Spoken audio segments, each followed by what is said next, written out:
在这里。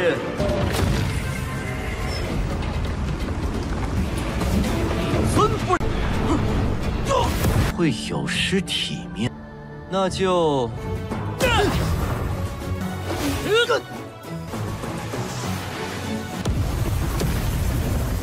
刚开始，臣子都被逼到这个地步了，将载入史册。我的胜利，不得不借前辈躯体一用。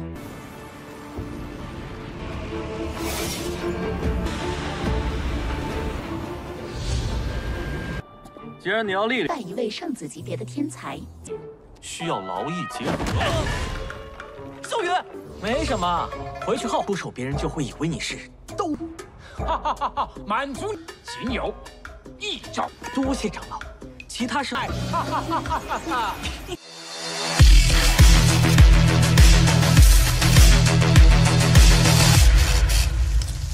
Halo semuanya, selamat datang di Ruang Sinema. Bagaimana kabar kalian semua? Semoga selalu sehat dan baik-baik saja. Sesuai jadwal, jadi pada hari ini kita akan kembali melanjutkan series Donghua I Can Have Infinity Engagement episode terbaru, yang mana ini adalah episode yang ke-37. Bagi yang mau bergabung dan series ini, kita sudah sediakan playlistnya. Jadi kalian bisa mudah mencari di mana episode awal dari series ini. Sebelum kita mulai episode terbarunya, kita akan melihat dulu apa saja yang telah terjadi pada episode sebelumnya, tepatnya pada episode 36. Kemarin, Xiaoyun telah melakukan pertarungan dengan para putra suci dari Tanah Suci Kuno. Dalam pertarungan pertama, Xiaoyun bertarung dengan murid bernama Zheng Qianzhan. Dia cukup hebat dalam menggunakan teknik tombak. Tapi di hadapan Xiaoyun, semua itu bukanlah apa-apa.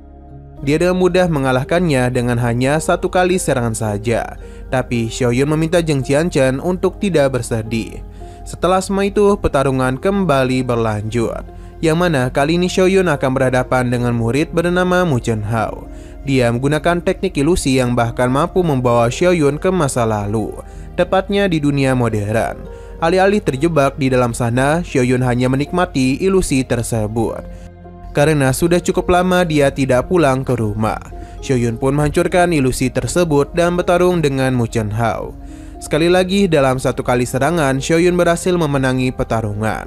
Sekarang kita akan melanjutkan episode terbarunya. Para tetua Tanah Suci Kuno menjadi panik karena tidak ada satupun murid mereka yang bisa mengalahkan Xiaoyun. Ketua sekte berencana untuk mengirim seseorang. Namun salah satu tetua memberitahu kalau murid itu tidak akan datang, yang membuat ketua sekte meminta Yang Sui untuk naik. Sesaat kemudian muncullah sosok murid yang datang dengan cara mencolok. Dia adalah putra pertama bernama Yang Sui.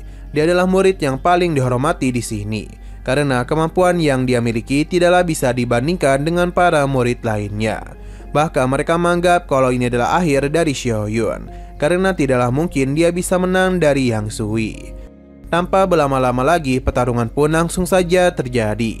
Dalam pertarungan ini, Xiaoyun sudah menyadari kalau Yang Sui bukanlah sosok yang bisa dirinya anggap remeh. Jadi sejak awal pertarungan dimulai, dia sudah menggunakan pedangnya. Dalam pertarungan itu bisa dikatakan kalau Xiaoyun dan juga Yang Sui salinglah berimbang, setidaknya untuk sejauh ini.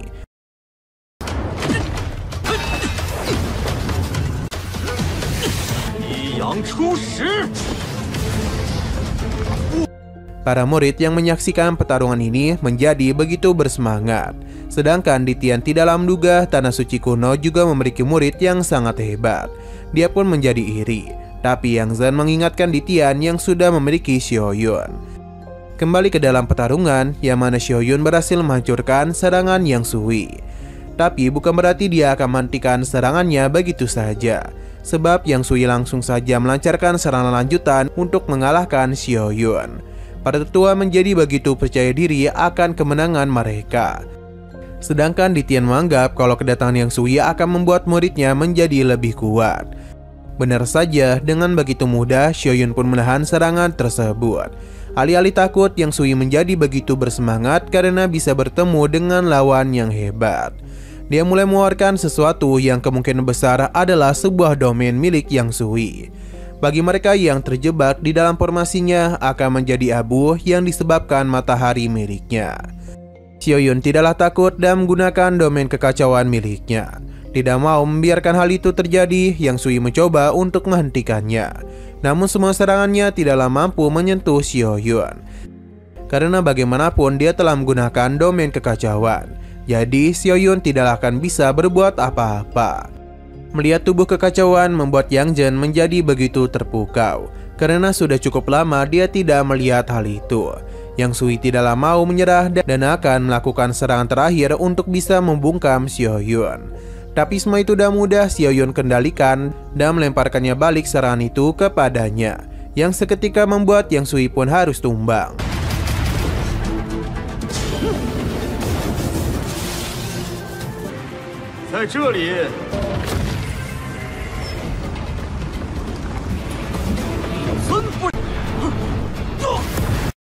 Yang Sui pun memberikan pujian kepada Xiaoyun karena kemampuannya sangatlah hebat. Masih belum puas, Xiaoyun pun meminta tanah suci kuno untuk mengeluarkan murid lainnya. Beberapa orang menjadi kesal dengan kesombongan Xiaoyun. Begitu pula dengan salah satu tetua di sana. Hanya saja ketua sekte menyadari sesuatu kalau Xiaoyun memiliki hal yang masih dia sembunyikan. Bahkan ilusi yang sebelumnya diciptakan oleh Mu Chunhao mampu dia patahkan dengan mudah. Tiba-tiba saja Zhou Ji mendatangi mereka untuk memberitahu kalau Xiaoyun akan dirinya kalahkan. Namun bukan sekarang, melainkan di masa depan nanti. Sesaat kemudian mereka pun kedatangan tamu yang tidak diundang. Sosok ini sepertinya sangatlah kuat dan para murid memanggilnya sebagai Sang Yang. Dia merasa tertarik dengan kehadiran Xiaoyun di sini. Sedangkan Xiaoyun memintanya untuk tidak basa-basi dan segera menghadapi dirinya. Sang Hayang merasa cukup kesal karena tidak bisa bertarung dengan gurunya Xiaoyun, sebab dia lahir 100 lebih dahulu dari dirinya. Sebenarnya Sang Hayang ini menganggap Ditian telah meninggoy, padahal dia itu masih ada di sini. Xiaoyun memintanya untuk menyesal sekarang, karena dia itu telah terlahir di generasi yang sama dengan dirinya. Zhou Ji pun meminta Xiaoyun untuk hati-hati karena Sang Hayang juga memiliki tubuh suci kuno. Namun Xiaoyun sama sekali tidaklah peduli. Terlebih lagi Zhou Ji juga kalah darinya.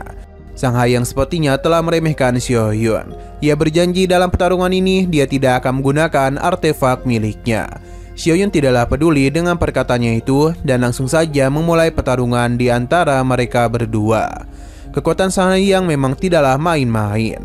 Dia bahkan memaksa Xiaoyun untuk meningkatkan serangannya. Benturan kekuatan yang terjadi telah menyadarkan lawan-lawan Xiaoyun sebelumnya, karena sejak tadi dia tidaklah serius dalam berhadapan dengan mereka. Kembali ke dalam arena yang mana ledakan kekuatan terus terjadi, bahkan itu sampai meluap-luap keluar dari arena.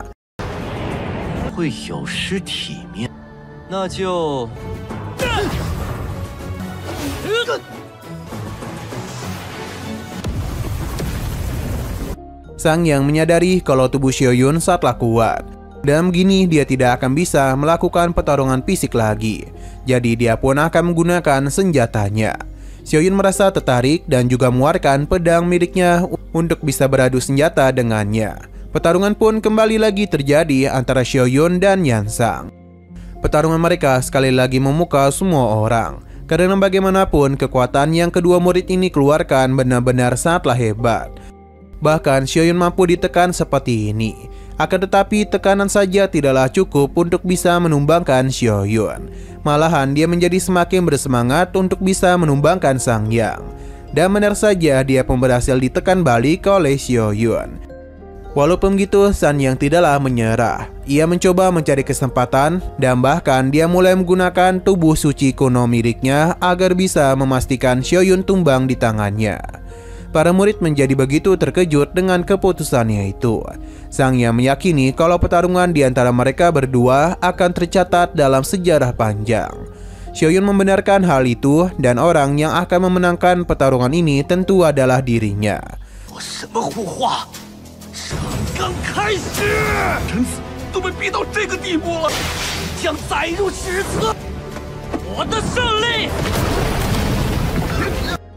Bentrok antara dua kekuatan besar pun telah menyebabkan goncangan yang cukup hebat. Para penonton di sana terus menikmati pertarungan super sengit itu. Perlahan namun pasti hasil dari pertarungan ini sudah mulai terlihat. Karena bagaimanapun Xiaoyun mulai mendominasi jalannya pertarungan. Bahkan dia berhasil menghancurkan tombak Sanyang dan juga menghentikan pergerakannya. Dengan begini Xiaoyun pun mampu langsung menyerang balik dirinya. Kemenangan tentu saja akan jatuh ke tangan Xiaoyun terbarunya. Kemenangan Xiaoyun lagi dan lagi membuat semua pihak terkejut. Karena murid terbaik dari Tanah Suci Kuno sekalipun bukanlah tandingan dari Xiaoyun. Sanyang bahkan harus menerima luka dalam yang cukup serius. Ketua sekte pun memintanya untuk bangkit dan menggunakan kekuatan roh yang dia miliki. Xiaoyun tidaklah peduli dia menggunakan cara apapun. Tapi Sanyang sudah mengatakan tidak akan pernah menggunakan hal itu. Jadi Sanyang memilih untuk mengakui kekalahannya, yang membuat para ketua kesal karena dia memilih kehormatan daripada kemenangan. Padahal teknik tilang adalah keterampilan tangan dewa. Jadi para tetua yakin kalau Xiaoyun tidak akan bisa mengalahkannya. Mendengar hal tersebut membuat Xiaoyun tertarik. Dia berharap bisa bertemu kembali dengan Sanyang ketika dia menggunakan semua kekuatannya dalam pertarungan mereka. Dengan begini maka Xiaoyun sudah memenangi 4 pertandingan sekaligus. Ditya menanyakan siapa lagi yang ingin menantang muridnya. 难得遇到你这样的对手，以你的天赋，我们赢了4场了。 Saat para ketua sudah pasrah, ledakan kekuatan pun kembali terjadi, yang membuat Titian cukup terkejut, karena dia menduga itu adalah kedatangan Putra Suci Agung. Jadi dia pun meminta Xiaoyun untuk berhati-hati. Xiaoyun paham dan akan belajar dari Putra Suci Agung itu. Tapi ternyata yang datang kemari adalah tubuh suci kekacauan. Karena berdasarkan perjanjian, Xiaoyun telah berhasil memenangkan pertarungan tanpa menerima satupun kekalahan. Jadi tubuh kekacauan setengah langkah itu berhak menjadi miliknya. Semua ini adalah ulah dari leluhur Tanah Suci Kuno. Dengan begini dia juga meresmikan aliansi antara Tanah Suci Kuno dan Tanah Suci Kekacauan. Xiaoyun akan dianggap sebagai putra suci dan Tanah Suci. Xiaoyun akan dianggap sebagai putra suci dari Tanah Suci Kuno. Beberapa murid tentu merasa tidak terima. Namun apa daya, ini merupakan keputusan akhir dari leluhur mereka. Setelah dari sana, Xiaoyun pun mengeluarkan tubuh kekacauan setengah langkah. Dia akan meminjam tubuh itu untuk bisa membantunya mengatasi hambatan kultivasi. Karena tidak ada penolakan, Xiaoyun pun mulai melakukan penyerapan. Proses penyatuan ini bisa terbilang cukup mudah untuk Xiaoyun atasi, karena dia itu akan kembali bergabung dengan roh spiritual miliknya. 不得不借前辈躯体一用。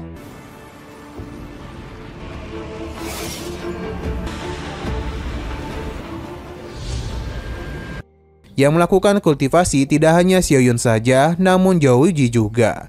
Bahkan ledakan kekuatan pun tercipta di tempatnya. Sayang sekali proses itu terganggu karena kedatangan seseorang yang sejak tadi mengetuk pintunya. Ini adalah ulah dari Xiaoyun yang memintanya untuk segera keluar. Alasan Xiaoyun kemari adalah untuk menanyakan pendapat Zhouji apakah ada yang berbeda dari dirinya. Hanya saja Zhouji tidaklah terlalu peduli dan ingin pergi meninggalkannya. Xiaoyun menahannya karena dia itu ingin mengajak Zhouji pergi jalan-jalan. Sebenarnya Zhouji tidaklah mau, tapi Xiaoyun terus memaksanya. Mau tidak mau Zhouji pun setuju. Mereka berjalan-jalan di sekitaran Tanah Suci Kuno. Xiaoyun benar-benar terpukau dengan tempat ini. Tidak heran tempat itu memiliki reputasi, bahkan Xiaoyun bisa melihat pemandangan indah dari benua Jiaoxiao. Zhouji sadar betul kalau Xiaoyun ingin kembali berlatih. Jadi dia menyarankan untuk pergi menemukan pada jenis lain dari setiap ras. Tapi Xiaoyun tidaklah membenarkan hal itu, karena tujuannya memang adalah hanya untuk jalan-jalan saja. Namun sistem lalu memberitahu mengenai sebuah misi untuk mengalahkan seorang jenius tingkat putra suci, dan dia itu akan mendapatkan imbalan 10 poin pencerahan. Setidaknya ada 100 orang yang harus dirinya kalahkan. Zhouji yang awalnya setuju dengan perkataan Xiaoyun seketika langsung dia pukuli. Bahkan Zhouji tidaklah memiliki kesempatan untuk melawan balik. Semua ini dia lakukan demi menyelesaikan salah satu misi dari sistem. Dia juga memberitahu kalau Xiaoyun akan mengalahkan semua sekte utama di benua Yuxia. Selain sekte, dia juga akan mengatasi beberapa keluarga besar lainnya. Ini dia lakukan untuk mengalahkan para putra suci. Perkataan Xiaoyun membuat Zhouji kebingungan. Padahal dia sendiri yang mengatakan hanya ingin bermain-main saja. Xiaoyun tidaklah peduli dan sudah memulai perjalanannya. 既然你要历练，带一位圣子级别的天才，需要劳逸结合。秀云，没什么，回去后你不是刚说要出去玩的吗？ Di Tian yang mendengar hal itu benar-benar terkejut. Karena apa yang Xiaoyun inginkan bisa saja membuat orang-orang kuat marah dan malah membuat Xiaoyun dalam bahaya. Tapi Xiaoyun tidaklah takut karena dia yakin bisa menang dalam kompetisi tersebut. Selain itu, aturan yang ada di sana dibuat untuk dilanggar. Berbagai cara pasti akan mereka lakukan selama itu bisa menghabisi nyawa Xiaoyun. Dulu ada seorang senior bernama Pedang Iblis. Dia memiliki reputasi tak terkalahkan di level yang sama. Tapi dia justru berhasil disergap oleh 8 orang suci iblis, yang menyebabkan kematian padanya. Xiaoyun paham dan kedepannya dia akan bersikap lebih rendah hati lagi, tapi Di Tian itu mencegahnya. Karena dia sudah mengatakan kalau aturan dibuat untuk dilanggar. Jadi bagaimana jika Xiaoyun itu menjadi orang yang tidak terkenal? Xiaoyun pun pergi ke sebuah tempat yang mana sepertinya ini adalah sebuah perpustakaan yang menyimpan begitu banyak buku teknik. Seorang tetua pun datang untuk menawarkan buku yang bisa membantunya kaya raya. Tapi Xiaoyun tidaklah peduli. Tidak menyerah, tetua ini kembali menawarkan hal lain, yang mana meskipun buku ini tidak membuatnya kaya, tapi dia dapat membuatnya menghabiskan uang. Xiaoyun pun bertanya kepada Zhang Lao, apakah ada teknik yang memiliki kekuatan sihir khusus. Maksud Xiaoyun adalah sebuah teknik agar orang lain mengira dirinya adalah seorang master, dan memandangnya dari tanah suci pedang misterius.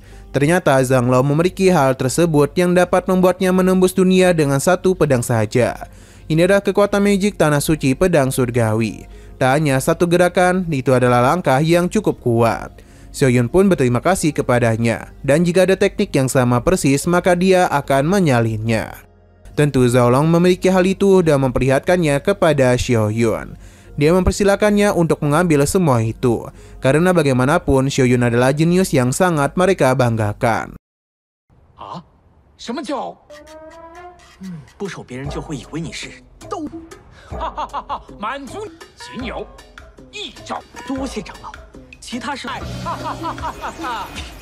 Setelah dari sana, Xiaoyun pun mulai melakukan penggabungan 18 teknik yang dirinya dapatkan. Namun sesaat kemudian sebuah ledakan pun tercipta, yang mana ini tentu saja membuat Xiaoyun terkejut, sebab itu adalah petaka guntur.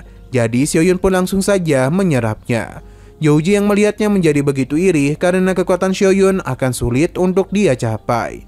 Dia pun memberitahu kalau dirinya akan pergi untuk menantang para jenius, agar bisa menjadi tidak terkalahkan seperti Xiaoyun. Sebagai guru, Di Tian akan menemaninya. Selain itu, Youji juga adalah putra suci mereka, jadi harus ada pelindung di sisinya. Tapi Youji ingat kalau Di Tian harus melindungi Xiaoyun. Tapi Di Tian menjelaskan kalau ada orang lain yang akan bertanggung jawab. Kembali kepada Xiaoyun, yang mana dia terus menyerap kekuatan petaka itu sampai habis. Hingga pada akhirnya dia menganggap semua persiapannya sudah cukup. Xiaoyun akan ditemani oleh Penetua Zhen. Berhubung dia ingin mencari tempat orang-orang kuat, maka Penetua Zhen akan membawanya ke tempat yang cocok. Tapi Xiaoyun harus berhati-hati karena jika sampai salah langkah, yang ada malah dia yang dihabisi. Xiaoyun paham dan mulai mengubah penampilannya, yang bahkan membuat Penetua Zhen terkejut siapa dia.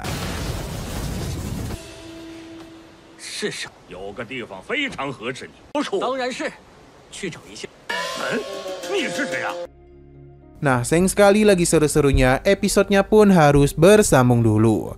Oke, sekian dulu pada video kali ini. Untuk video selanjutnya akan segera hadir. Jadi bagi kalian yang ingin mengikuti series ini, langsung saja klik subscribe dan aktifkan loncengnya. Terima kasih yang sudah menonton video sampai habis. Jika kalian suka pada videonya, klik like dan share ke teman-teman kalian tentang channel ini.